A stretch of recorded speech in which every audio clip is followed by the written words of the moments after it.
അന്തരിച്ച പീരുമേട് എം.എൽ.എ. വാഴൂർ സോമന്റെ സംസ്കാരം ഇന്ന് നടക്കും. വൈകിട്ട് 4 മണിക്ക് പഴയ പാമ്പനാറിലുള്ള എസ്.കെ. ആനന്ദൻ സ്മൃതി മണ്ഡപത്തിലാണ് അടുത്താണ് സംസ്കാരം.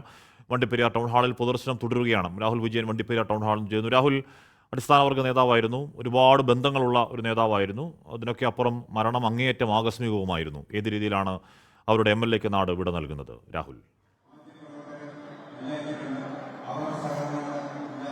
കാശ്മി തീർച്ചയായിട്ടും അപ്രതീക്ഷിത വിയോഗമാണ്. ഞെട്ടലിലാണ് ഈ നാടൊന്നാകെ എന്നുള്ളത് പറയാതിരിക്കാൻ കഴിയില്ല. നിലവിൽ ഇപ്പോൾ എന്തായാലും വണ്ടിപ്പെരിയാർ ടൗൺ ഹാളിൽ പൊതുദർശനം പുരോഗമിക്കുകയാണ്. 3 മണിവരെയാണ് ഇവിടെ പൊതുദർശനം ഉണ്ടാവുക. ഇങ്ങോട്ടേക്ക് മന്ത്രിമാര്, അതുപോലെ തന്നെ speaker N Shamseer, deputy speaker ചിറ്റേ ഗോപകുമാർ ഉൾപ്പെടെയുള്ളവർ ഇങ്ങോട്ടേക്ക് എത്തുകയും ചെയ്തിരുന്നു. മാത്രമല്ല എം.എൽ.എമാരടക്കം അദ്ദേഹത്തിന് അന്തിമോപചാരം അർപ്പിക്കുന്നതിന് വേണ്ടി ഇങ്ങോട്ടേക്ക് എത്തിക്കൊണ്ടിരിക്കുകയാണ്.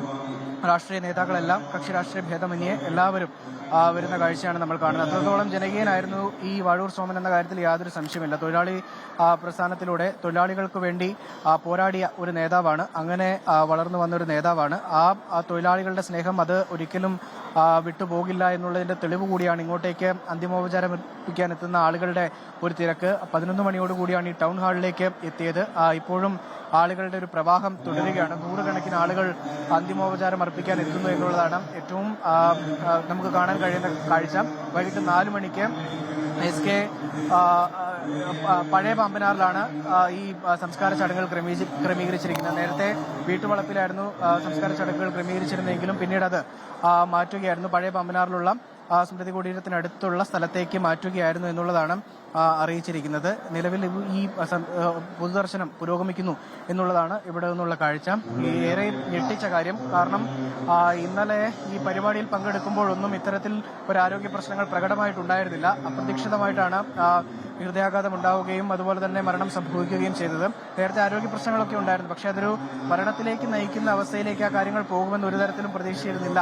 അത്തരമൊരു സാധ്യതയൊന്നും കണക്കാക്കിയിരുന്നില്ല എന്നുള്ളതാണ് ബന്ധുക്കളടക്കം എല്ലാവരും പറയുകയും ചെയ്തിട്ടുള്ളത്. നിലവിൽ എന്തായാലും ഈ ഇടുക്കിയെ സംബന്ധിച്ചിടത്തോളം, പീരുമേടിനെ സംബന്ധിച്ചിടത്തോളം വലിയ നഷ്ടം തന്നെയാണ്. തോട്ടം മേഖലയിലെ ആളുകൾക്ക്, തോട്ടം തൊഴിലാളി പ്രസ്ഥാനത്തിന്റെ ഒരു വലിയ നേതാവ് നഷ്ടപ്പെടുന്നതിന്റെ ഒരു ദുഃഖം അല്ലെങ്കിൽ അവരുടെ വിഷമം ഒക്കെ അവർ പ്രകടിപ്പിക്കുകയും ചെയ്യുന്നുണ്ട്. TR&D എസ്റ്റേറ്റിൽ പണ്ട് നടന്ന ഒരു തൊഴിലാളി പ്രക്ഷോഭത്തിനിടെ അദ്ദേഹത്തിന് പോലീസിന്റെ ക്രൂരമർദ്ദനം ഏൽക്കേണ്ടി വന്നിട്ടുണ്ട്. അദ്ദേഹം നടക്കുമ്പോൾ ഒരു വളവുണ്ട്, ശരീരത്തിന്റെ ബുദ്ധിമുട്ട് പ്രകടമായി തന്നെ നമുക്ക് കാണാനും കഴിയുന്നതാണ്. അതൊക്കെ പോലീസ് മർദ്ദനത്തിൽ ഉണ്ടായതാണ്. അതൊക്കെ തൊഴിലാളികൾക്ക് വേണ്ടി പ്രതിഷേധിച്ചതിന്റെയും പ്രക്ഷോഭം നടത്തിയതിന്റെയും ഒക്കെ ഭാഗമായിരുന്നു.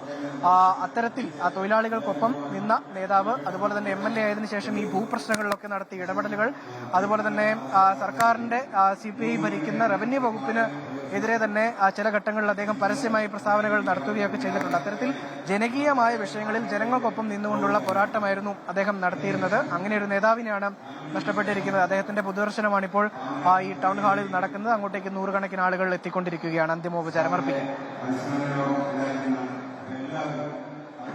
വാഴൂർ സോമന് MLA-ക്ക്, അവരുടെ നാടിൻ്റെ MLA-ക്ക് ആ നാട് വിട നൽകുകയാണ്. ഈ പറയുന്ന രീതിയിൽ അടിസ്ഥാനവർഗ പ്രശ്നങ്ങൾ അഭിമുഖീകരിച്ച, അടിസ്ഥാനവർഗ പ്രശ്നങ്ങളെ നേരിട്ട, അതിനൊപ്പം എല്ലാ കാലവും നിന്ന ഒരു നേതാവിന് ആ നാട് വിട നൽകുന്നു. ലോകത്തെവിടെയായാലും ഏത് സമയത്തും 24 വാർത്തകളും ഓഗ്മെന്റഡ് റിയാലിറ്റി പാക്കേജുകളും എക്സ്പ്ലെയിനറുകളും വിശദമായി കാണാൻ ഞങ്ങളുടെ YouTube ചാനൽ നിങ്ങൾക്ക് സബ്സ്ക്രൈബ് ചെയ്യാം.